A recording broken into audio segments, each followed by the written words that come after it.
우리 주님의 은혜와 평화를 빕니다. 우리 주님의 은혜와 그 크신 사랑이 우리를 가득 채우고 흘러 넘쳐서 우리가 만나는 가족들과 친구들, 그리고 북한 동포와 저 멀리 가난과 삶에 지친 이들, 그리고 전쟁의 공포에 떠는 이들에게까지 전해지길 소원합니다.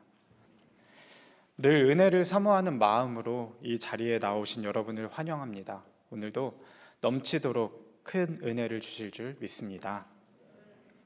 우리의 고백이 늘 그랬으면 좋겠습니다. 주님께서 우리에게 반드시 기필코 은혜 주셔야 합니다. 우리의 손도 마음도 텅 비어 있어서 우리 곁에 주님께서 선물로 주신 소중한 사람들에게 줄 게 없을 때가 참 많습니다. 그러나 주님께서 우리에게 은혜를 주시기 때문에 그 은혜가 너무 커서 자연스럽게 우리 곁에 있는 사람들에게, 심지어 우리가 잘 알지도 못하는 사람들에게까지 흘러가게 될 줄로 믿습니다. 아멘. 코로나 때 마스크의 장벽을 넘지 못했던 친구들이 요즘 굉장히 활발하게 움직이는 것 같습니다. 각종 감기와 독감, 그런 증상들이 굉장히 많이 돌고 있습니다. 저희 아이들도 콧물과 목이 붓는 증상이 계속 반복하면서 일어나서 제가 아내에게 가장 자주 듣는 말 중에 하나가 언제 병원 갈 수 있어입니다. 지난 월요일에는 눈이 많이 와서 가지 못했지만 제가 집에 있는 날이면 저희 아내는 저와 함께 병원에 가는 것이 일상이었습니다. 작년에 있었던 일인데요. 그날도 병원에 가는 길이었습니다. 워낙 함께 할 수 있는 시간이 적다 보니 유아차를 끌고 병원에 가는 길도 참 즐겁다라고 생각을 할 즈음에 갑자기 아내가 저에게 저기 저 사람 토해라고 말했습니다. 여러분이라면 어떻게 반응하시겠습니까? 저기 저 사람 토해라는 말을 들었을 때 생각하는 그 과정이 좀 더딘 저는 여러 생각이 그 순간에 찾아왔습니다. 아이들이 있으니 피해 가자는 건가? 아니면 상태를 살펴보고 구급차를 부르자는 건가? 그 정도 생각할 즈음에 아내가 저한테 말했습니다. 아이 물티슈.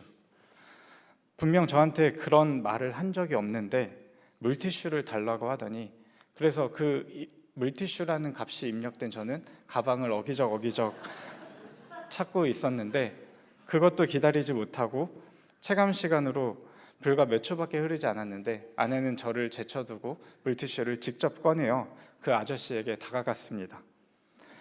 아내는 정말 몇 초 만에, 제가 느끼기에는 몇 초 만에 모든 상황을 정리했습니다. 물티슈를 건네어드리고 병원에 갈 건지 물어보고 더 필요한 건 없는지 확인까지 끝내고 왔습니다.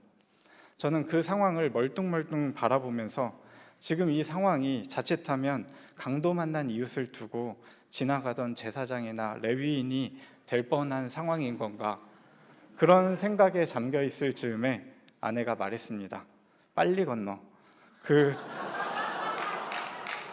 저는 그 재촉에 병원을 향한 횡단보도를 황급히 건너갔습니다.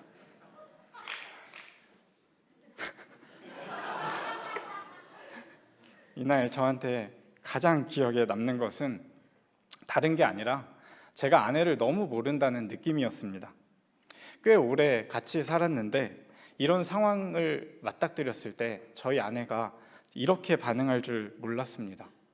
가장 가까운 거리에서 가장 많은 이야기를 나누고 그 누구에게보다 서로의 민낯을 보여주면서 사는데도 불구하고 아내는 가끔씩 제가 알지 못하는 모습으로 아주 낯설게 다가오곤 합니다. 생각해보면 그렇습니다. 나 자신도 다른 사람도 우리는 안다고 착각하면서 사는 것이지 사실은 그의 정체를 잘 모릅니다. 그래서 우리가 인정해야 할 한 가지 중요한 진실은 우리 옆에 있는 한 사람이 신비라는 것입니다. 하나님의 형상을 담고 있는, 우리 곁에 선물로 주신 사람들이 다 알 수 없기 때문에 언제나 신비롭습니다. 누군가를 안다면서 생각하고 살지만 이런 상황이 올 때마다 깨닫게 되는 겁니다. 착각이구나, 잘 모르는구나. 그런데 이렇게 신비를 머금은 존재가 그의 정체를 분명하게 드러낼 때가 있습니다. 그게 언제일까요? 죽음입니다. 죽음은 삶의 의미를 밝힙니다. 한 종체의 정체를 밝혀줍니다.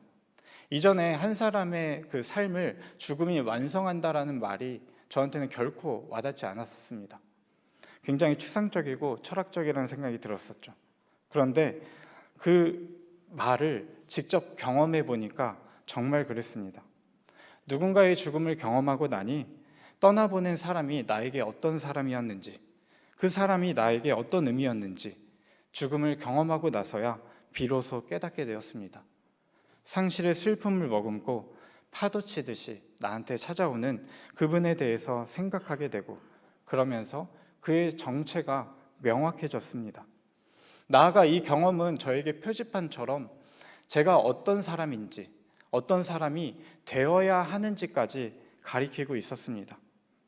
한 존재의 의미와 그의 정체는 죽음이 밝혀줍니다.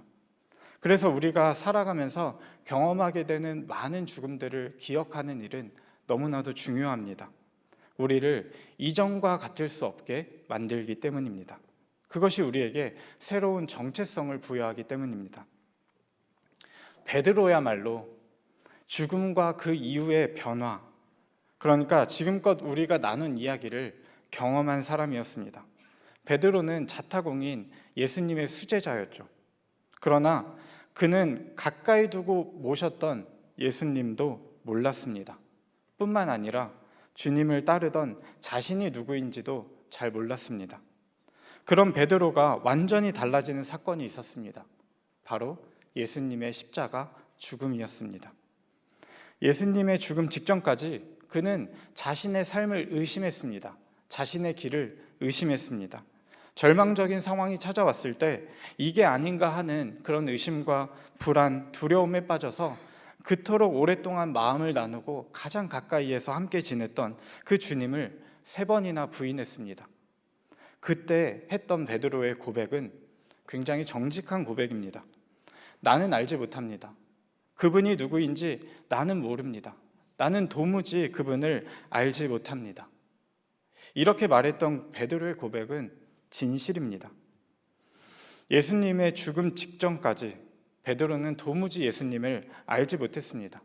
그러나 십자가에서의 그 죽음 이후에 예수님의 삶이 완성되었고, 베드로는 이제서야 상실의 슬픔을 머금고 나서야 예수님을 알아가기 시작합니다. 베드로는 아마 되짚어 봤을 겁니다. 그때 예수님이 하셨던 그 말씀이 이런 뜻이었구나. 예수님하고 함께 지내면서 그때 이해할 수 없었던 말과 행동들이 이런 의미가 담겨져 있었던 거구나.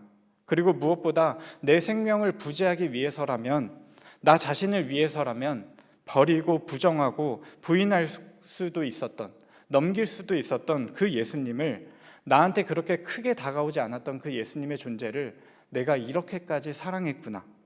그 깨달음들이 상실의 슬픔과 함께 베드로에게 다가왔을 것입니다. 내가 반석 위에 나의 교회를 세우겠다 하신 말씀처럼 처음 교회는 베드로의 이런 경험을 토대로 세워졌습니다. 몇 년을 지근거리에서 함께 다녔지만 베드로는 예수님께서 죽기 직전까지 예수님에 대해서 알지 못했습니다. 그러나 갑작스러운 예수님의 죽음을 경험한 이 베드로는, 그리고 제자들은 비로소 예수님께서 이 땅에 계시는 동안 하셨던 그 말과 행동들이 새롭게 깨달아지기 시작합니다. 예수님의 존재가 새롭게 알게 된 것입니다. 예수를 그리스도로 알게 되었습니다. 갑자기 한순간에 일어난 변화가 아닙니다. 부활하셨지만 승천하신 예수님, 이전엔 내 바로 앞에 계셨지만, 나와 함께 걷고 다녔지만 지금은 볼 수도 없고 만질 수도 없는 그 예수님, 그분이라면, 우리 주님이시라면 어떻게 하실까?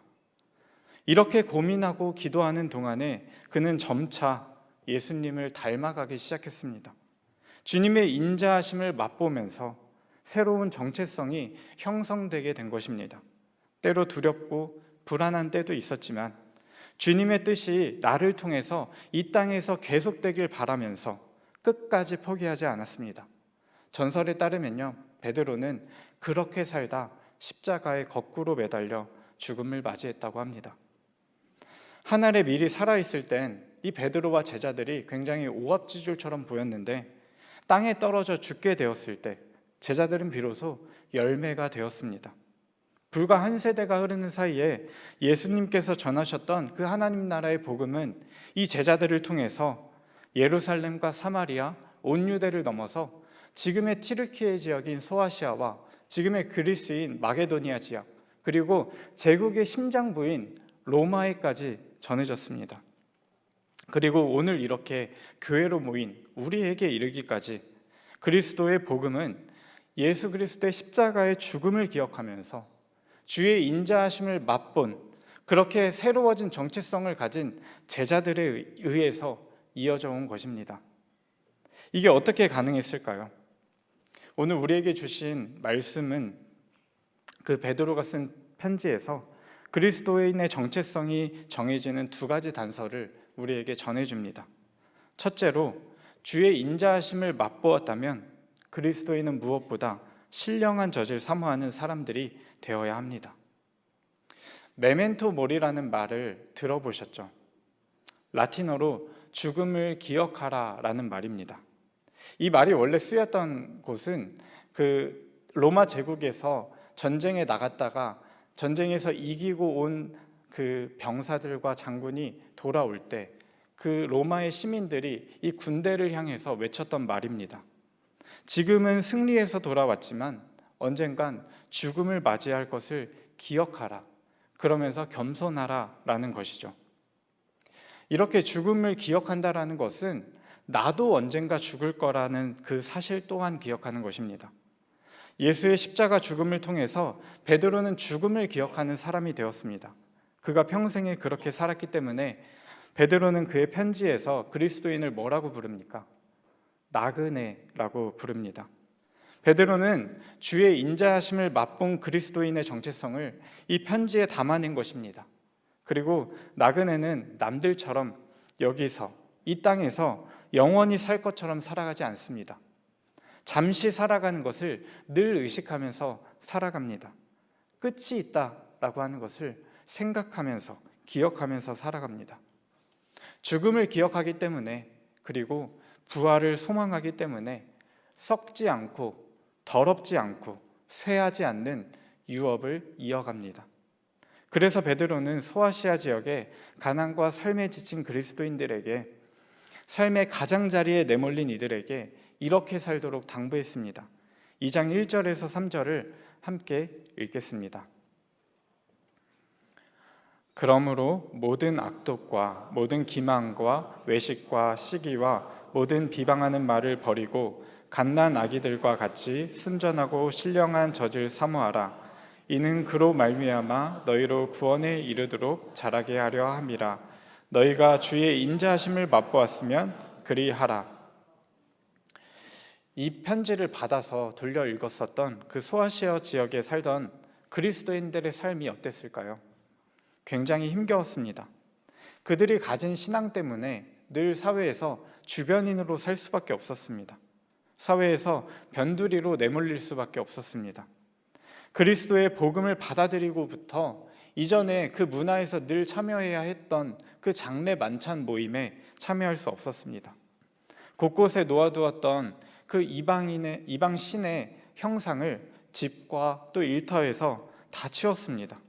그러다 보니 사람들에게 유별나고 좀 이상한 사람들로 찍혔습니다. 미움을 샀습니다. 단순히 미움을 사는 게 문제가 아니라 그보다 더 견디기 힘들었었던 것은 경제적인 고통이었습니다. 먹고 살 길을 틀어 막았습니다. 이들이 가게를 열면 불매운동을 벌이고 재료 공급도 끊고 하면서 괴롭혔습니다. 먹고 살 길이 막막한데 정부도 그들을 도와주지 않았습니다. 정부는 그리스도인들을 반역행위자로 몰아가면서 그 종교성들이 강한 사람들 사이에는 또 신들에게 제물을 바치지 않기 때문에 무신론자다라고 몰아갔습니다. 그런 공격을 받으면서 이 그리스도인들은 사회생활을 전혀 하지 못하는 반사회적 집단이 되어갔습니다. 이런 상황에서 그리스도인들이 뭘 할 수 있었을까요? 크고 대단한 일을 할 수 있었을까요? 전혀 아닙니다. 처음 교회에서 초대교회에서 그리스도인들이 했었던 것은 이 힘겹고 고단한 나그네와 같은 삶을 그냥 버티는 것이었습니다. 너무 힘들지만 그냥 살았습니다. 그냥 사는데 똑같이 되지 않고 살았습니다. 거룩함을, 그 구별됨을 버티며 살아낸 것입니다. 그리스도인이기 때문에, 주의 인자하심을 맛보았기 때문에 포기할 수 없는 것들이 있었습니다. 그리스도인은 하나님이 주시는 신령한 저주로 사는 줄 믿습니다. 나그네로서의 이 삶이 이해가 되지 않을 때도 있습니다. 너무 아프고 힘에 겨울 때도 있습니다. 당연히 신앙을 포기하고 싶을 때도 있습니다. 그런데 그렇기에 더더욱 신령한 저지 아니면 그리스도인은 살 수 없습니다. 우리는 그 맛을 아는 사람들인 줄로 믿습니다. 역사를 살펴보면 그리스도교가 공인되기까지 처음 300여 년 동안 이 교회는 이 말씀처럼 그리스도인의 정체성을 가지고 삶을 버텨내기에 급급했습니다. 그런데도 교회는 모든 지중해 세계에 흩어져서 뿌리내렸습니다. 초기 교회의 인내와 발효라는 책에서 박영호 목사님은 추천사를 이렇게 적었습니다. 슬라이드를 하나님의 나라는 전략에 있지 않고 태도에 있다. 우리 손으로 세상을 기독교화하려는 조급성과 우리 생각의 옳은 방식으로 세상을 변화시키겠다는 과욕이 하나님의 일하심을 방해한다. 아우구스티누스 이전 기독교의 자료를 살펴보면 그들은 놀랍게도 세상을 구하는 전략, 심지어 전도에도 큰 관심이 없었던 것으로 보인다. 대신 그들은 그리스도의 인내를 본받아 사는데 전심전력했다. 그들의 태도가 교회의 독특한 문화를 형성했고 많은 사람들이 그 아름다움에 매료되었다. 그들의 공동체가 하나님의 성품을 비추었기 때문이다. 구원에 이르기까지 자라게 하는 신령한 젖을 사모하시기 바랍니다. 이것이 이제 새롭게 된 우리의 정체성입니다. 이전에 우리는 우리 뜻대로 무엇이든 해보려고 했습니다. 베드로도 자기 뜻대로 해보려고, 그러다가 자기 뜻대로 되지 않을 때 예수님 앞에서 칼까지 빼들었던 사람입니다. 그러나 이제 달라졌습니다. 우리를 구원에 이르게 하는 것은 우리의 크고 놀라운 계획이나 크고 대단한 일을 하는 것이 아닙니다. 우리를 구원에 이르게 하는 것은 신령한 젖을 사모하며 살아가는 고단한 우리네 삶 그 자체인 줄로 믿습니다.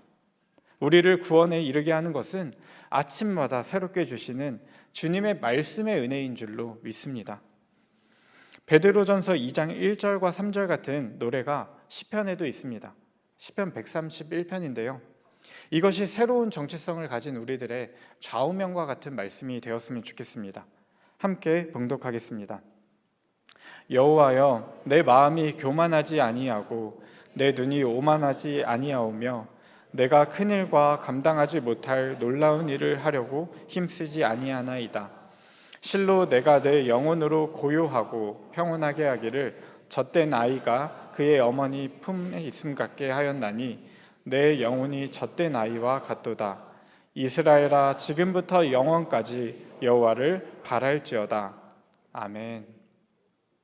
하나님의 말씀을 사모하고 또 은혜를 사모하게 된 우리의 모습을 보고 텅 빈 마음으로 세상을 살아가는 수많은 사람들이 하나님의 품으로 돌아오게 될 줄로 믿습니다. 우리가 큰 일을 벌이거나 또 감당하지 못할 놀라운 일을 하려고 힘써서가 아니라 젖된 아이와 같이 하나님을 바라는 우리의 모습이, 그 간절함이 사람들의 마음에 닿게 될 줄로 믿습니다.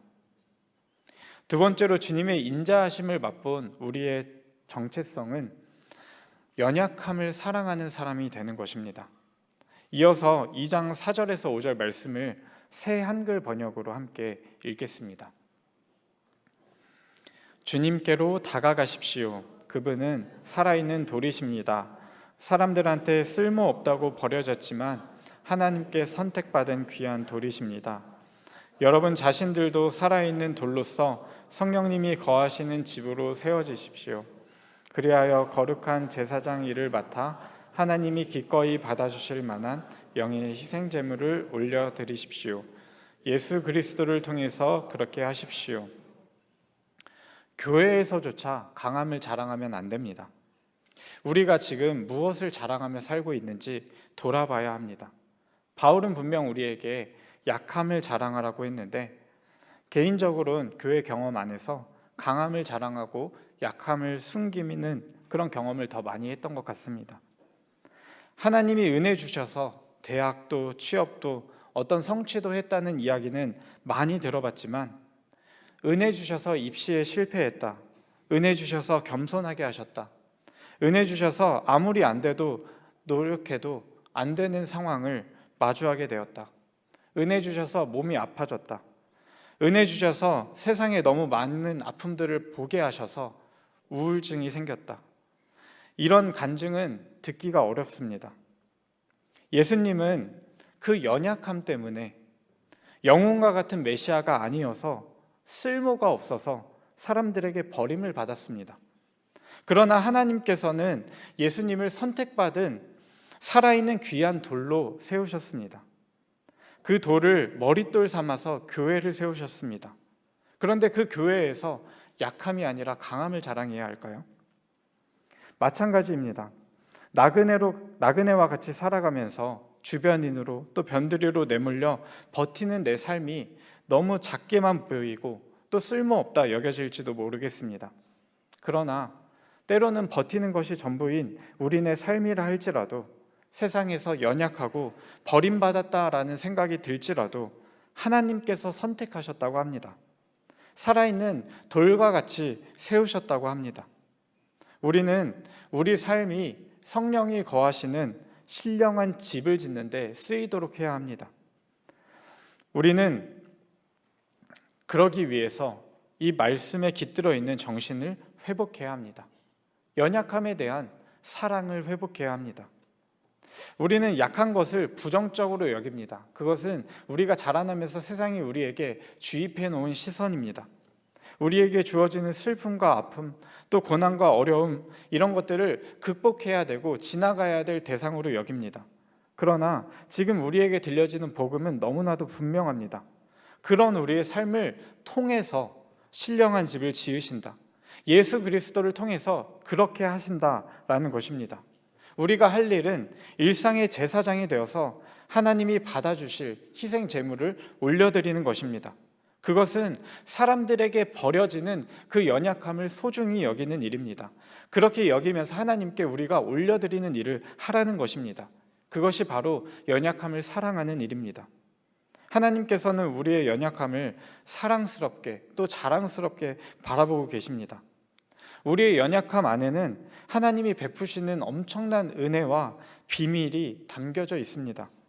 믿음의 눈으로 바라보시기 바랍니다.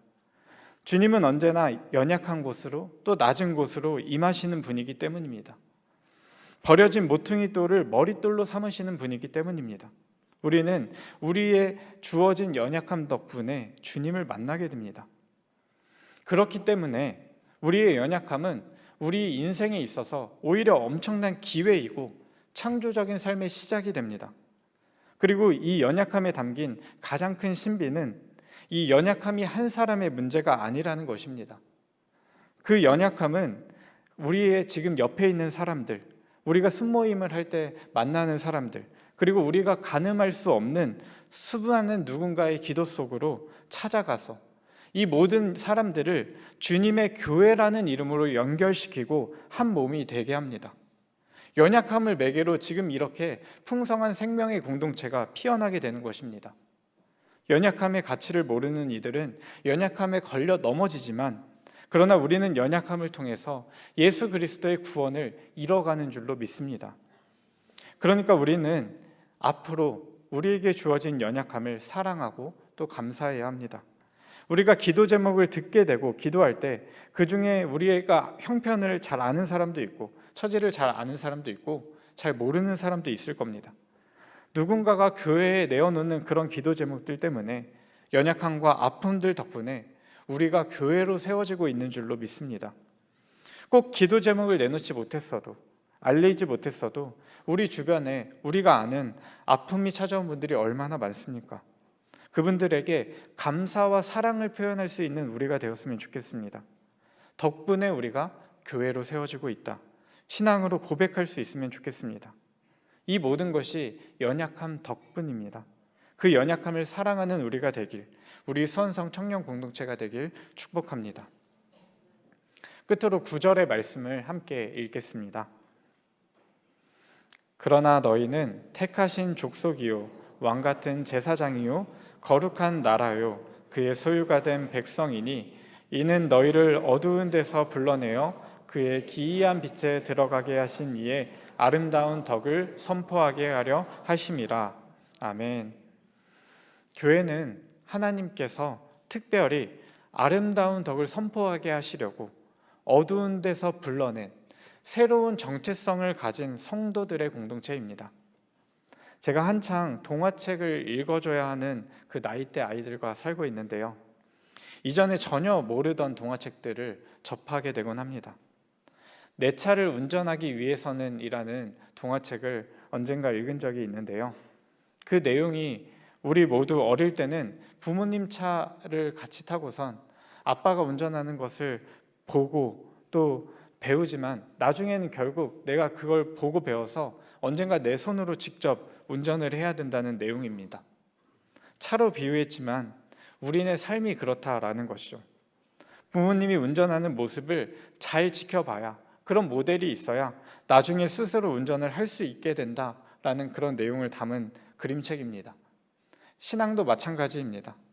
세상이 우리를 보고 신앙생활 저렇게 하는 거구나, 저렇게 살아가면 되는구나, 저렇게 하나님 바라보면 되는구나, 가난과 고난에 지친 삶이라고 해도 하나님이 주시는 은혜를 사모하면서 살면 삶이 이리도 아름답게 보이는구나, 그런 고백이 나와야 하지 않겠습니까?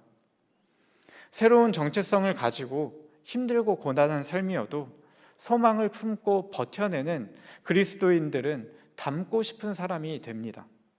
아름다운 덕은 이렇게 존재하는 것으로 선포됩니다. 교회의 역사에서 교회가 힘이 있어지고 돈이 있어지고 가진 것들로 선교하게 되었을 때, 물론 이를 통해서도 하나님께서 일을 하셨지만 그 부작용을 부인할 수가 없습니다. 그러나 그럼에도 교회가 지금껏 이어져 온 것은 바알에게 굴복하지 않은 7천, 존재로 선교하는 그 소수의 그리스도인들 때문입니다. 신령한 젖을 사모하고 연약함을 소중히 여기면서 하나님의 일하심을 소망해온 일상의 제사장들 덕분입니다. 하나님의 백성으로서의 그 택함과 구별됨은 세상과의 단절이나 고립을 의미하지 않습니다. 오히려 하나님의 은혜와 소망을 전하는 세상에 대한 호소입니다. 크고 대단한 일을 하진 못해도 하나님의 신령한 젖을 사모하며 살아가는 사람들이 얼마나 고귀해 보이겠습니까? 숨기고 싶은 자신의 연약함까지도 사랑해주고 신비롭게 여겨주는 사람들이 옆에 있다면 얼마나 그들이 거룩해 보이겠습니까? 한국교회가 위기다 하는 것은 어쩌면 이런 삶들을 잃어버렸기 때문이지 않겠습니까? 한국교회는 더 이상 설명이 필요 없을 정도의 위기를 직면하고 있습니다. 우리 교회에서는 좀처럼 느끼기 힘든 분위기지만 지탄의 대상을 넘어서 적대감의 대상이 이미 되었습니다.